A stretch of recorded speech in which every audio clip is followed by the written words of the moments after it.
Thanks everybody for coming this afternoon. This is the second in our series of urban and social policy lectures and seminar series. And I am especially delighted this afternoon to welcome Nancy Biberman, somebody I've worked with for many years, who is an extraordinary person in the field of economic development and a community activist. She is the co-founder and president of Women's Housing and Economic Development Corporation, WEDCO, and has really pioneered some extraordinary achievements in how we create spaces in poor communities that allow people to reach their potential and really contribute to the development of their own community. I'd like to just quote her for a second because I think it's just so profound. She believes that uplifting spaces transform horrific environments that would ordinarily degrade people, and I think there's just so much truth to that. Nancy has an extraordinary career. She was a legal aid lawyer and actually established the right of indigent clients to be represented by the same attorney through a given case, which is actually a big deal because in the past, if you received representation, they could give you 5 different lawyers, and if you can imagine how difficult that is to get on a case, in the middle of a case, and of course the impact that has on the ability to represent a client effectively is so detrimental. So this was an amazing breakthrough for indigent clients. She's also a founder of what was called the SRO project, which was an effort to help individuals who were being evicted from single-room occupancy hotels, as they were called in New York City, who would essentially be homeless.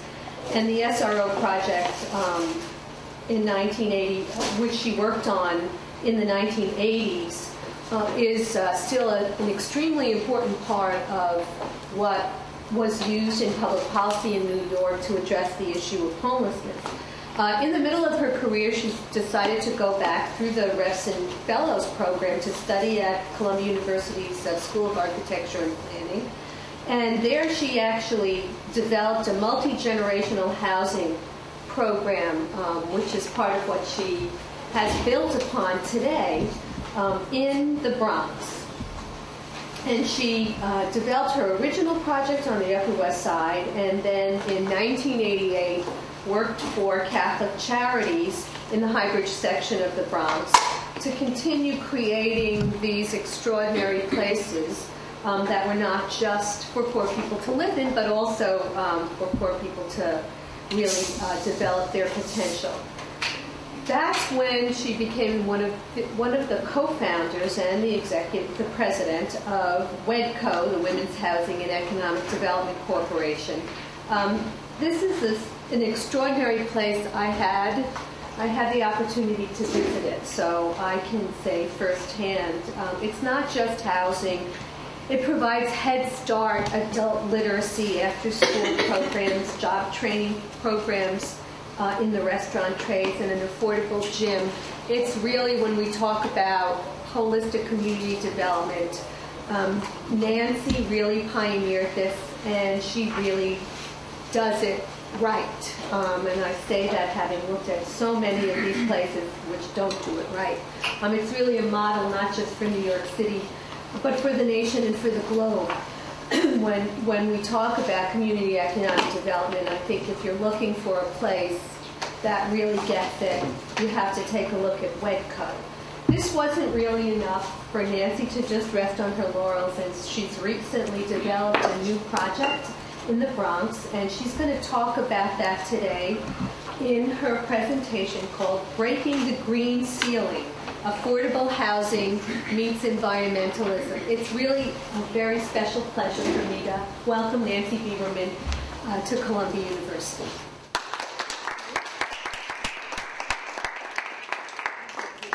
For all that praise. It's always a pleasure to come back. This is my alma mater. My undergraduate was just garnered in addition to one graduate year with the residency program. So I'm not a huge fan of PowerPoints. Sometimes I just like to talk, but in a subject like green building, which is what we're going to be talking about, why you build it, how you build it, things that you need to know about it, like does it really save money, what are the impacts, I think that pictures, are really important. And I want to start out just by, picking up on what Esther was talking about. This is what WEDCO does. A huge, I would say, nearly 70% of the organization's budget is devoted to programs that, in one way or another, touch the lives of young people. And we also, as you'll see, are building green. For those of you who would like to see an aerial map of the Bronx, right below the arrow that says Urban Horizons, which is our flagship. It was an abandoned city hospital closed by the city during its fiscal crisis in 1976, and we restored it, rehabilitated it to what it is today. And the new buildings that I'll tell you about here, built green in Louis Minier. This is not a French king. This is actually the name of a city council person a number of years ago. I didn't know that until recently. But this is the South Bronx. So, building green. Why build green? I think that we don't have to. I'm not going to talk about reducing CO2 emissions and the moral issues here. If anybody needs further convincing on that, there are plenty of places you can go elsewhere in Columbia. We'll touch on quality of life, finances, and health issues, however. So, we think that building green is building smart. A lot of it has to do with things that people have known about building for many, many years. Like, for example, you wouldn't put up a Mediterranean-style house in Vermont, nor would you build a ski chalet in the South. You're building environments, your physical bricks and mortar or whatever it is, should be, attentive to the environment that's being built. So the two green projects, one is the Urban Horizons retrofit to the left, that's the old hospital building, and the rendering below, which is actually a completed building, is what we now call green Urban Horizons 2 originally, and foyer. Foyer is a little round at the tip, and a foyer is a special residence for young people who are aging out of foster care and supportive housing. So, context. What's New York City talking about? Well, New York City, I think, has been a leader in thinking about the future, and specifically thinking about what the city is going to look like in the year 2030, and specifically sustainability issues. Buildings are far and away the largest emitters of CO2 in the city, not cars, buildings. And most importantly, 85% of the buildings that will exist in 2030 are buildings that exist today. So there's not going to be a lot of new construction. We have a finite amount of space. That's why this retrofitting existing buildings is really the nut we're cracking. So here's our first development. This was the abandoned Morrisania Hospital. In 1997, we did what's called a gut rehabilitation. Literally all that was there was the shell, and we filled it up with all the things Esther and I spoke about before. And it's a very beautiful building. It's won many awards. The graduate student did interviews with tenants, and again, sort of the impact of the environment on the people who live there has been profound and has been studied by outside researchers, as well as written about by me. So, why did we decide to do a retrofit? Beauty and tenants' happiness aside, the project was hemorrhaging money. The building was literally hemorrhaging money. And the light blue is, on the bar chart, is utility expenses as the building was originally underwritten. You know what that means. At the outset, you figure out, what are your costs? How do you expect them to grow over time? We expected utility costs in 1996, when this was underwritten, to grow at 5% a year. That's what they had been growing. You can see the difference between what the underwritten costs were and what the actual costs were. So, very early on, we knew we had a huge problem. We were hemorrhaging money. So, how to address it? These are very, like I said, a lot of it is very simple. And so, as you will hear more and more in the days and weeks and months to come about retrofits, these are the things you should remember. that, again, tight building envelope, ventilated properly, don't over-ventilate, don't overheat. How many buildings have you seen in the middle of the winter where people have open windows because it's you know, things like that, you know, are things people can have control over. So what did we do? The first step in an audit is in a building retrofit is an audit. In the mayor's plan, they call it a benchmark. You know, you've got to figure out where you are and what you can do that makes sense given the payback period against the initial investments that you have to put into the building. So we had sources of funding. We did the energy audit. We had an advisory panel because at the time, and this was literally in 2005, you know, the words energy audit and energy retrofit were not in the vocabulary. I mean, we were just like, how do we stop the hemorrhaging, call it what you will. And so we started with what we call low-hanging fruit. In energy audit, you know, this is done by building engineers, and you know, probably in the conversation we'll talk about green jobs, but you know, this is definitely a job where there's going to be like astronomical growth. Figuring out, building by building, what are the things that are wrong with the buildings? You know, where are you leaking air? Where are you, you know, whether your boilers are efficient? You know, the windows, etc. Telling you what the initial investment's going to be, what's your first year annual savings, and how many years it will take for you to receive payback on that initial investment. You know, those are sort of like the three key, you know, elements of figuring out whether a particular retrofit strategy is worth it. So what did we do? We call the first piece of what we did is the low-hanging fruit, the easy stuff. Energy Star refrigerators. Far and away the biggest guzzler of energy in your homes are your refrigerators. They operate 24/7. If anybody has an old refrigerator, you should go out and replace it. It is definitely, you know, worth the investment. I'll show you a little bit later. And, you know, motion sensors, why keep light on in hallways when there are no people there? You know, throughout Europe, you go into buildings, you know, you'll see that the Europeans are far ahead of this country in just basic, simple items like this. So these are the things we did in the low-hanging fruit department. These are some samples of the payback period, so we know, you know, making the investment, how long it's going to take us to recoup these costs and savings. Some are longer than others, but, you know, in all cases, they're worthwhile. More complicated things that we're going to get to in the second phase, which we're just now raising money for, is doing what's called cogeneration, which is combining heat and power. You use the waste heat from heating and use it to heat your water. So I'm not an engineer, I want to caution you, but this is actually also a tried and true technology. If not, it doesn't work in all buildings. You really need to have a big enough building to make it feasible, but an old hospital building definitely qualifies. The Peak Demand Response Program, let me just quickly tell you what this is. Con Ed offers building owners the opportunity to voluntarily reduce energy consumption during what they anticipate will be peak periods of demand, you know, during the summers, from 4 o'clock to 7 o'clock, you know, in summer months, and what you get in return. So what we would do, for example, is we'll shut off one elevator. There's certain things that we can do, that we've agreed to do. They'll give us money, you know, for these voluntary steps that we take. And again, when you're a nonprofit, finding money any way you can is important. So how do you pay for these things? The weatherization program has been around for a really long time. And this is why I kind of want to come back to the fact that a lot of this is not new. What we're seeing new now as a consequence of the Obama administration and the energy crisis we're in is, you know, pouring money into proven programs that had been underfunded for years. And that's where I think you'll see a lot of new job creation. Our sources of funding, you know, again, this will vary for every project. The New York State Energy Research and Development Authority, again, this has been around for a long time.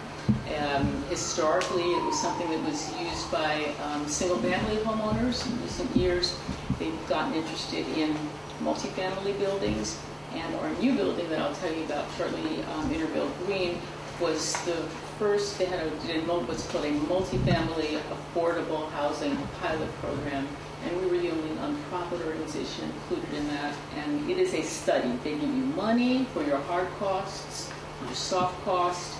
In exchange, you build according to specs that obviously we very much wanted to do anyway, and you agree to be a participant in a study for a number of years.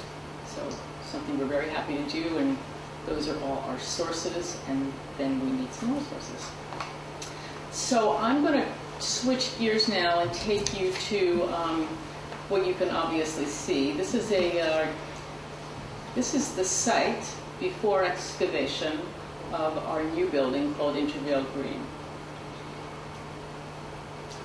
It's not a motor. I'm sorry. Those didn't get moved. An editing error on our side. We'll get there in a second. So here's our tenant, back to the old Morrisania Hospital with our new refrigerator. We're going to be focusing on water conservation. Here's a very important slide for you to see. We looked at, with Con Ed's help, to get citywide residential data on, for a period of a couple of months in 2007 and then again in 2008, to see whether or not, or the extent to which those refrigerators and the compact fluorescent lights in the tenants' apartments, because that's really all we did that affected energy, to what extent did they affect their utility bills. So at the exact same time period where for citywide residents it's up 8.2%, for our tenants it's down 6.1%. That is pretty phenomenal. I have to say, I did not expect it was going to be this amazing. But it really is, and again, it goes to show what relatively small interventions can be done that save an awful lot of money. So here's the new building. We broke ground in 2006, and at the same time as we were doing this retrofit. The building is 46 studios for young people aging on foster care, 128 apartments for low-income families who make 60% of the area median income. We have 30% of the units for families coming from the shelters, commercial storefronts, parking, and all that good green stuff. This was one of the last urban renewal sites in the Bronx. It looks right at Charlotte Gardens, and for those of you who've sort of been to the Bronx or know the history of Charlotte Gardens, it's a very odd community of single-family homes that were built in the Bronx at a time when this area was leveled. I mean, leveled. This was the site of Jimmy Carter's 1977 visit to the Bronx. We're trading pictures, which I have, I think I brought.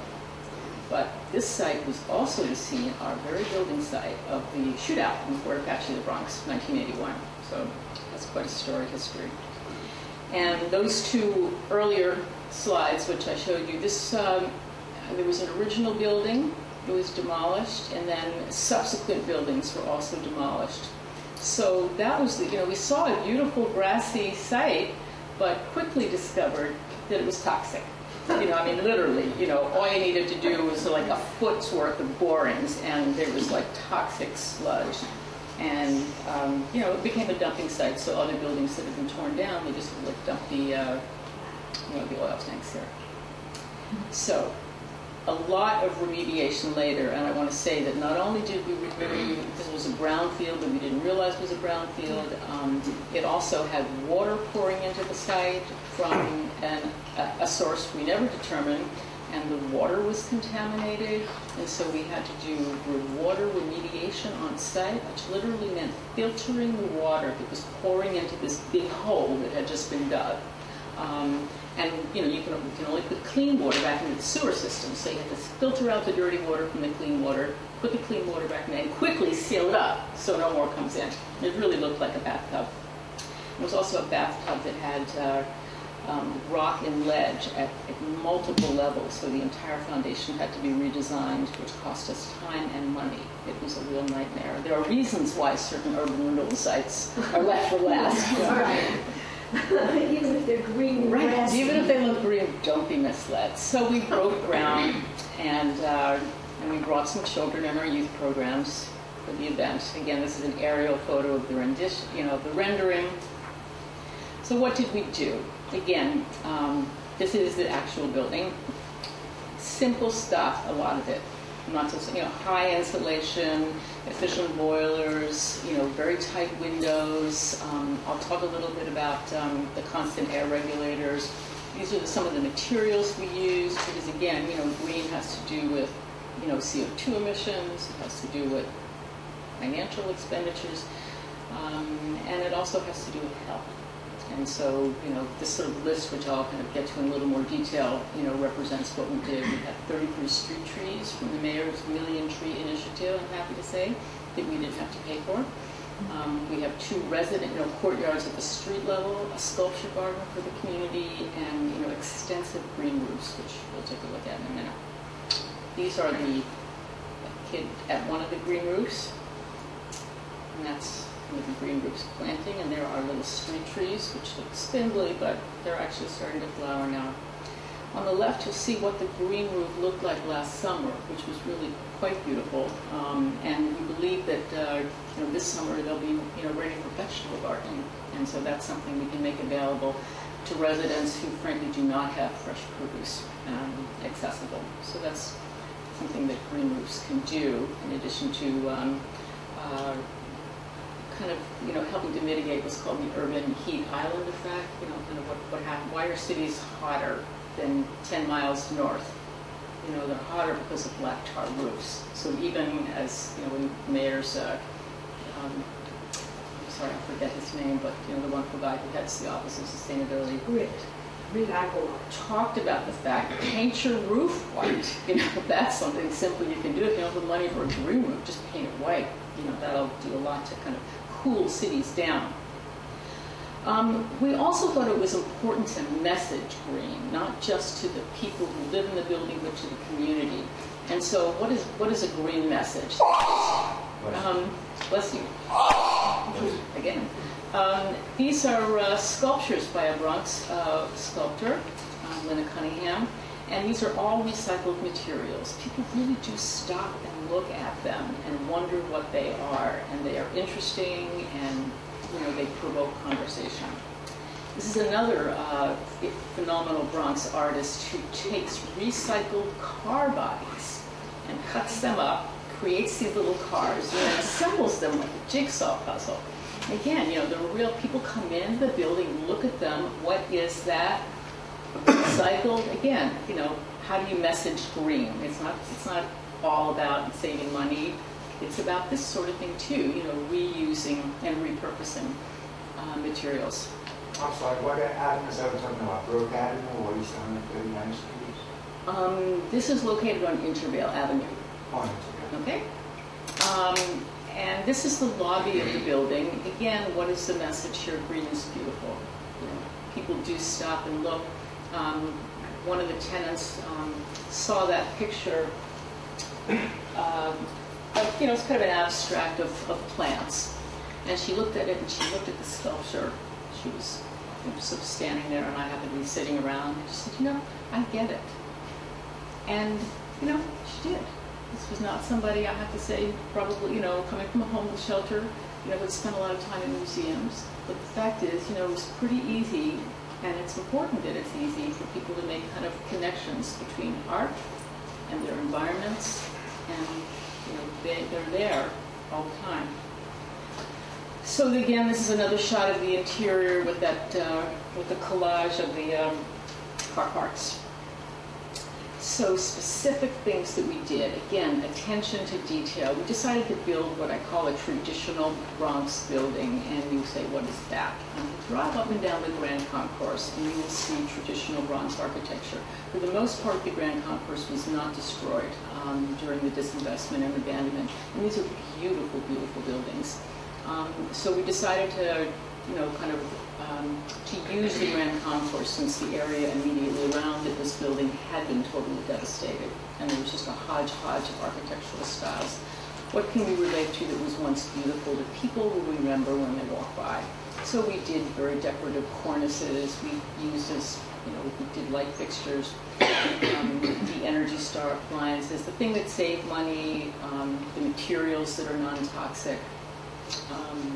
And it also it helped in the the sustainability department that there happened to be a subway on the corner. There's certain things that you can't make happen, but this was with good fortune. Flooring and products, and this is going to be one of the challenges that we'll talk about. This is a product that looks like wood. It's much less expensive than bamboo, which is the typical renewable wood that's used now. You know, it's a no-no to use oak. You don't want to destroy old growth forests. But bamboo wears terribly. You know, it can be gone in 5 years. So your initial, it's not such a cheap investment, is gone. We found a product that has, recycled content, durable, waterproof, and we will wait and see how it does over time. We're the first people, I think, in the affordable housing world to use it. We also got a phenomenal donation of Italian ceramic tiles, 120 tons of it from this company called Artistic Tile, which was, every kitchen backsplash, all the hallways, all the floors, the community room, the laundry rooms, the janitor's closets are all from Artistic Tile. And even when we were done, we had enough left over that we trucked the rest of it down to New Orleans, and it's being used to rebuild houses. Fabulous company, and a good example of how you can. People are generous with things they don't need, and we used it well. So, building codes. As you know from the mayor's announcement last week, or you may know that New York City has a new building code. It is a green building code. We built this building, we designed it and built it at a time when the old code existed. And what this picture shows, it's called a constant airflow regulator. Most apartments, believe it or not, I'm sure you don't believe this, most apartments are actually over-ventilated. And you have these huge rooftop, exhaust fans that suck out air. And more gets sucked out than needs to. And this was one of the ways in which the code was amended to reduce the amount of, airflow, mandatory airflow. It's a good thing. It really saves money by doing that. We happened to fall in between, and so it took us more time than I want to talk to get the buildings department to agree that we should be able to do it as under the new code, even though the old code was still in place. Again, these are some product examples. What is the cost?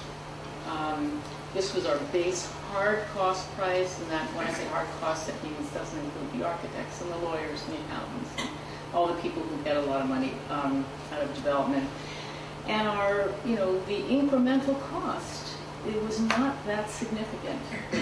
Consider all the ways in which the building is saving money, helping families stay healthy, etc.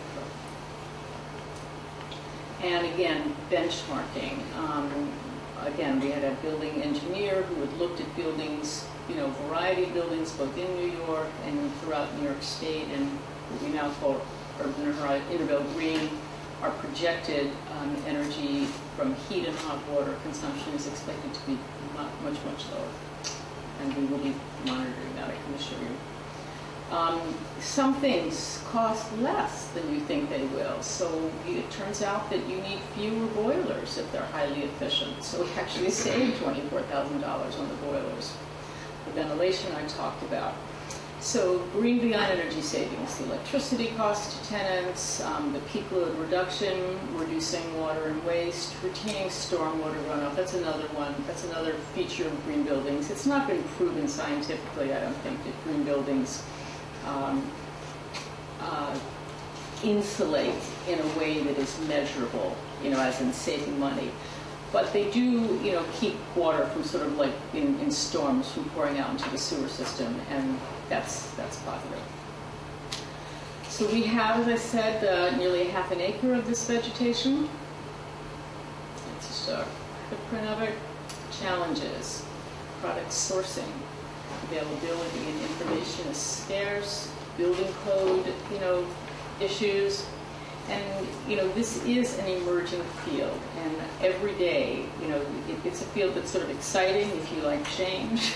If you don't like change, it's unnerving. We could have some conversation about that after I'm done. I want to get to the health aspects of green building, and this is, I must say that of all the city agencies that I work with, the New York City Health Department is far and away my favorite. These people are smart, and they are a pleasure to work with, and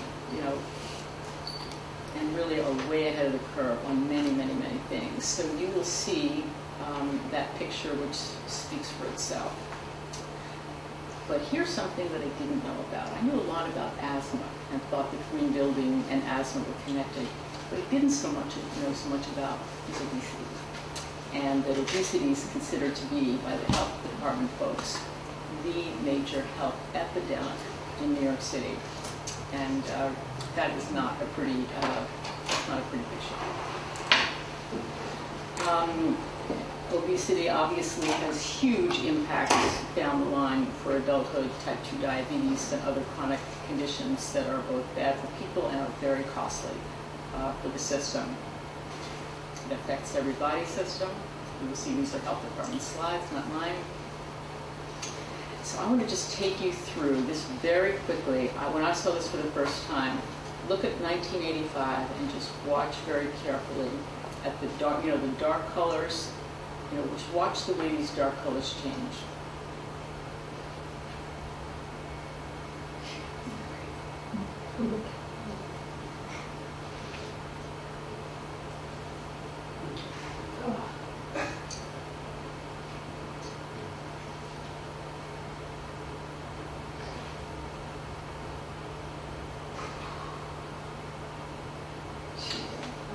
So look at that picture.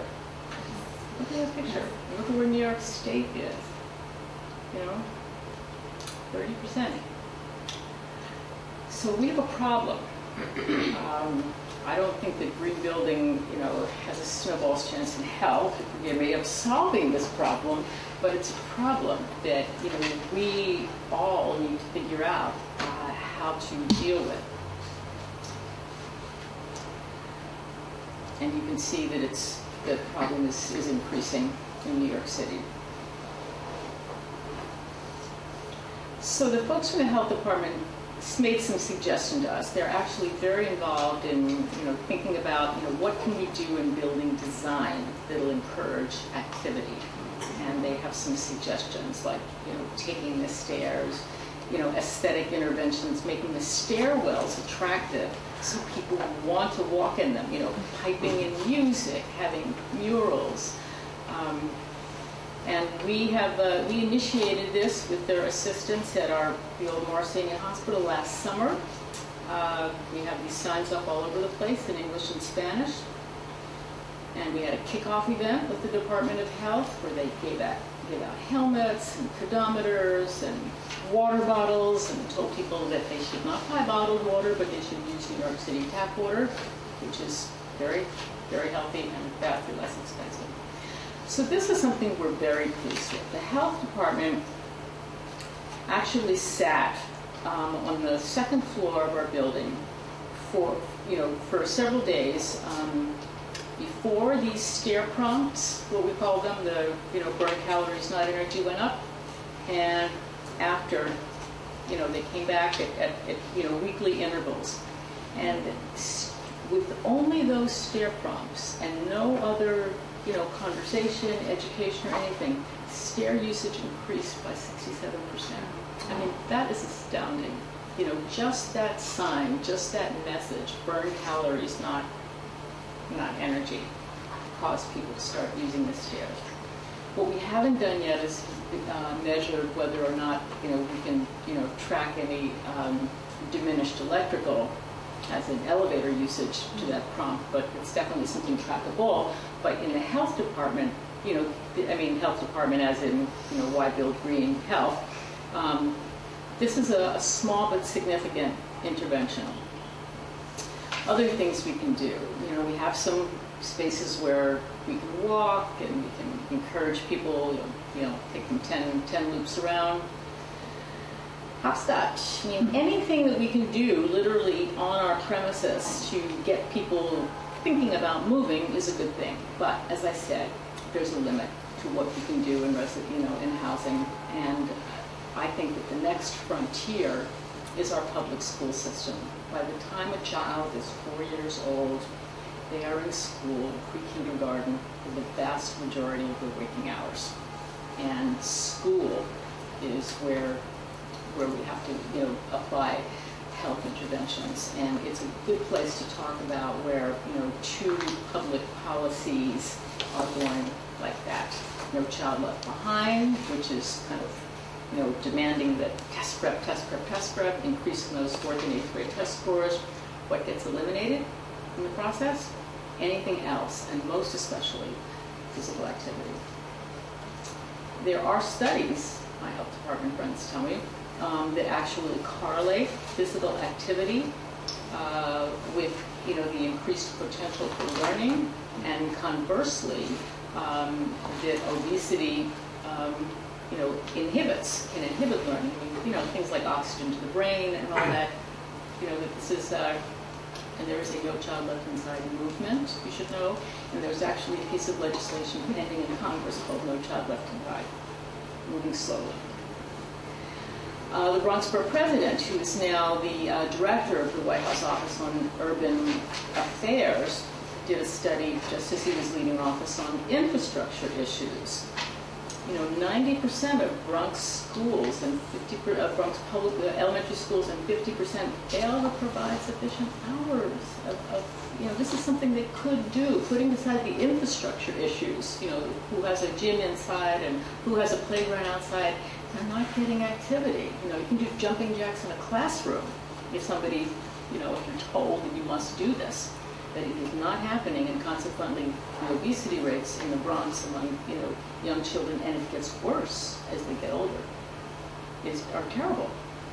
So this is a typical school. It's a school we do a lot of work in, so I can tell you that it's an actual schedule from a 6th grade class, and you can see that at best these kids get 1 period of gym a week.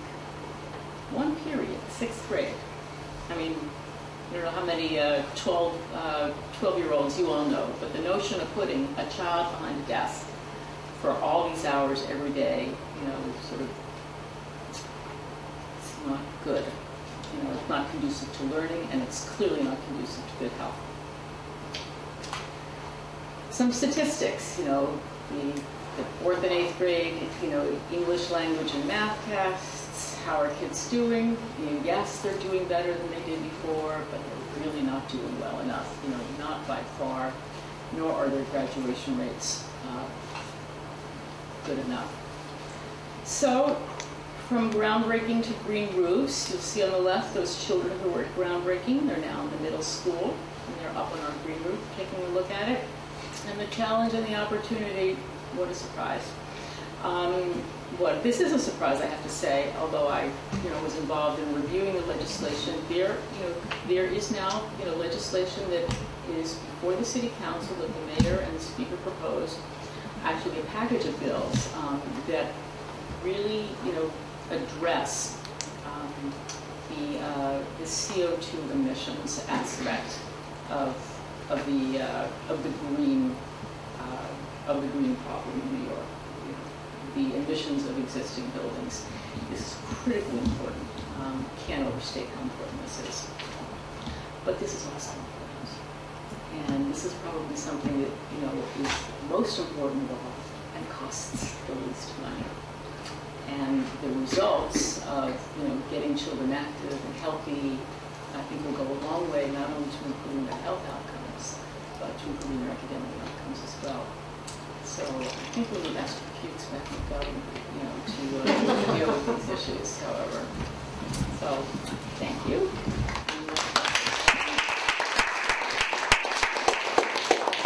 Any questions? Who'd like to start? Yeah. A friend of mine lives in West Beck, which is a federally sort of helped out funding. They offered them a deal to cut your usage. He says, yeah, that's great. We cut our usage so that they can go 24 hours of air conditioning in these other buildings in the city.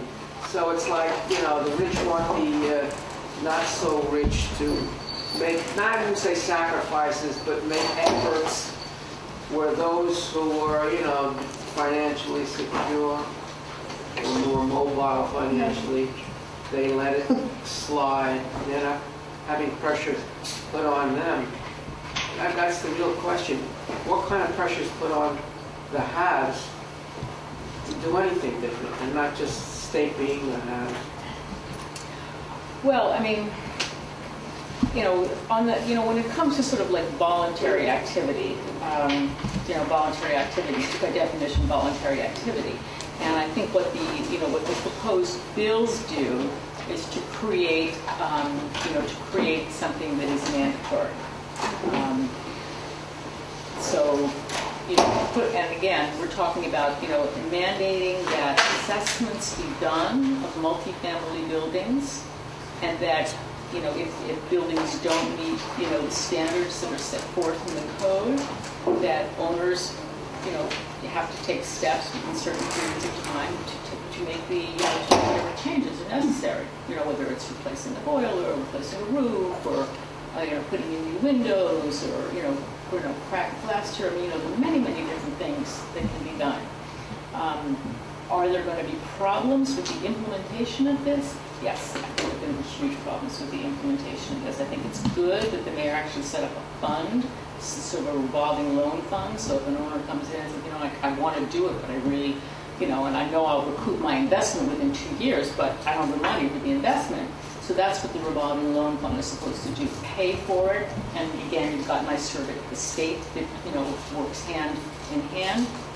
But as a matter of enforcement, I don't see yet, and the bill has to make its way through the legislative process, what the penalties are going to be if they fail to do something. I mean, there are penalties about, you won't be able to get the next time you file for something, you won't get it. But, the penalties are not significant enough. They're not significant enough on a monetary level. And, secondly, and here's where I think it's the most tricky, if you've got a building, as most buildings are in New York, apartment buildings, rent-stabilized tenants. Yeah, that's the point. If you're not getting a big kick up, one landlord ever improved anything, he didn't think the rent would go up. Now the rents aren't going to go up. Well, so that's right. This is the problem. I've written a couple of articles about this. The way the law is currently written, owners almost have have no incentive to do anything, because they can simply take their increased utility expenses to the annual rent guidelines board, and they'll say, my utility expenses went up. Look, I need a 1%, a 2%, a 3% increase. So, why, it's like, why trade in the SUV if somebody else is filling up the tank, paying to fill up the tank? I mean, that's exactly what's happening. There's absolutely no incentive to do anything because of the way the tenant laws are structured. And so I think that's something that has to get sort of pulled into the conversation. What should happen? An owner should be required, before going to the rent guidelines board, to demonstrate that he or she has availed himself of all funding opportunities to make these improvements and not pass on the cost to the tenants. That's something that would have to be done. Okay, excuse me. Yeah. Oh, yes. Could you discuss your implementation of the peak power shifting, and did you maximize the loss of service to the users by shifting the power? In other words, maximize the loss of service to. Well, there's a sacrifice by not doing dishwasher or the wash machine during 4 to 7 p.m. Let's say. Did you have a choice of options? Did you maximize those options to try to get the best deal from Con Ed, or? I don't have the numbers with me, but I'm certain we wouldn't have agreed to do anything if we didn't think we were going to get something sufficient. And it was something that, again, we had the opportunity to talk to the tenants about. And these were things they agreed to do. And I think that, once you give somebody, with no strings attached to free refrigerator, they're much more likely to kind of remain interested in the subject. And we've had really good resident turnout at meetings just to talk about energy issues, not necessarily energy issues that affected their own pocketbooks like the refrigerators did, but energy issues that affected the whole building. And how about individual thermostats? In the new building, we have individual thermostats. We're considering whether or not we can afford to do it in the old building. But that's not inexpensive. But in the new building, there are. How much these apartments go from? They rent for how much square foot, and who gets the apartment? How do you allocate them? On what basis? They have to be both parents employed, or In each of the buildings? The financing for most affordable housing is kind of a patchwork of, city government, state government, federal low-income housing tax credits, and in the case of the green, the sources that we talked about for doing those green upgrades. When you've got city financing and some state, and certainly the low-income housing tax credits, you're required to rent your buildings to people who earn less than 60% of the area median income. And that's, it's rather low. I can give you the exact numbers if you want. But, government can also, and can and should, also in exchange for, giving very low interest, virtually non-amortizing, loans for 30 years. So, we've got a homeless problem in New York. And so we want you to fill 30% of your apartments with families who are now in the shelter system. And so 30% of the families in both these buildings are from the shelter system. And the other 2/3 are low income and hopefully working, maybe not working in this economy. thanks. Yes, well, first of all, I want to thank you for your presentation. I'm Dr. Kohler, and I'm president of Cinema Verite International Inc. But the reason why I'm speaking out is because I grew up in the Bronx. You have just brought me down memory lane. My best friend lived around the corner from here, and my very first job was at Ern's department store, where I sold men's underwear, which was right nearby. So thank you. I've also made a documentary called Garbage Art, which deals exactly with what you're talking about, putting things together, and it's narrated by John Cage. I'd like to give you my card. Thank you again, and may I have your card as well? Okay, we'll do that at the end. Yeah. Okay. Any other questions here?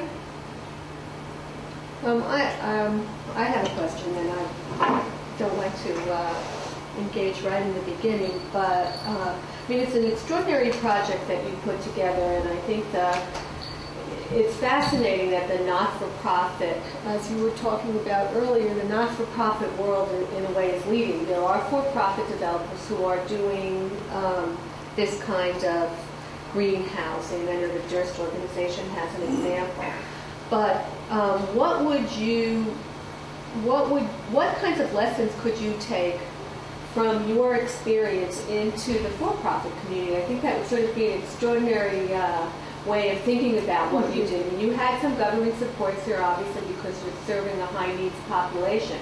But the outcome is as beautiful as anything anybody could want in any kind of a community, and clearly producing long-term benefits for the city broadly. So I'm wondering whether or not there's any lessons here for the for-profit community, and whether or not this can be done more broadly. How do you see this feeding into this new legislation on retrofitting that the city council and the mayor just proposed? There's no question that any owner, can utilize, the mayor's program and NYSERDA to reduce energy expenses.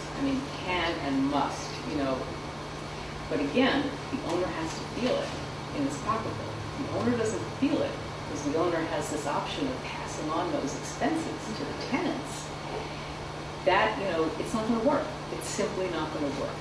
And, that's a piece of the equation that has to be kind of put right. Now, with a nonprofit owner, you can say, hey, listen, the last thing in the world we want to do is to increase the burden on people who we know are already, suffering enough. Nationally, 17% of a low-income family's income goes to energy costs. 17%. That's huge, and it's much higher than for, more well-off people. So if you've got an economy where, there's not much you can do in the jobs department at the moment, your rents are as low as they can be, what can you do, that can, help? You can get people food, all the sort of things you can do in sort of like the benefits entitlements department, but is there any other lever you can pull that'll actually reduce expenses, put money in their pockets? Yes, reducing energy costs. That's a motivation for a nonprofit owner. It may not be a motivation for a for-profit owner, but saving money. The owner saving money, him or herself should be a motivation, so long as, he's not allowed the option of passing along those costs. And I just wanted to ask one more question related to the other activities of Waco. Have you thought about training in the so-called green job areas? If you had thought about that, how would that fit into the approach you're taking? Let's see. I mean, I think the green jobs, I think it's tough. Honestly, I think there are, there's clearly the potential for a lot of jobs, but the potential is there for jobs for more highly skilled people. I know people who are doing, training programs, kind of in the energy audit department, and the problems that they are coming up against is math illiteracy. Over and over and over again is math illiteracy. So those are the jobs, yes, there will be jobs in, certain sort of low skill, construction jobs. But, the jobs that actually pay money and have, career paths, people are trying this as we speak and are confronting, this barrier. So that, that gets back to the education issue. Any last questions here? Take one more. Thank you. You briefly had a slide up about asthma, and I'm wondering, so there's good evidence that kids living within like 500 feet of high traffic roadways are exposed to diesel soot and other particulate pollution. So is that a consideration when you're thinking about where these houses are going to be located? So in Intervale, is that a consideration? No, actually, we had a site that we were given. It was like here's one of the city-owned sites. And in a dense city like New York, you most often do not have the luxury of sort of picking and choosing. Obviously, elsewhere, in less densely populated places, you most certainly would not. If you could avoid it, locate residential housing next to any kind of polluting. Okay. Why don't we take? I was just going to ask along that line. I know that in Battery Park City, some of the newer construction there, they have buildings where you can't open the windows in order to keep it as healthy and gluten-free. Is that happening in your buildings, or that's too expensive? Yes, it's way too expensive. Okay. Some people say also, as with me, I like to open my windows. And it's not good for asthma anyway. Yeah. It's worse you can do for it. So there's sort of a debate in the kind of like the building health community about whether that's such a great thing, but we couldn't afford it anyway, so it's not an option. Right. Yeah. Why don't we have two more questions and then we'll... Am I naive, or I always thought that it costs almost as much to renovate as it is just knock it down and build up from the ground up? Or is the gain on that you don't have to deal with the construction unions, the corrupt people who are going to build it up? You've already got that done, and then you deal with another form of people who will fix it up. But, I mean, your prices weren't that, it wasn't bargain basement what you're doing. I'm just wondering that to put up a different kind of a space and utilizing as much square footage perhaps might be, an effective. I'm sure there's drawbacks to building anew, but what do you think? My personal opinion is I like old buildings. I like old architecture. And I think if there's a choice that you have between tearing something down that has any historic significance, even if it's only sort of symbolic significance to a community, I would opt for rehabbing and saving it. I think that this country, it's not just New York, but the United States in general, when you sort of look at this country and then go to Europe, pick a country, any country, you see just sort of what disrespect we have for the heritage of, the architectural heritage, the cultural heritage, in cities and towns across the country. I think it's a huge mistake, on many levels.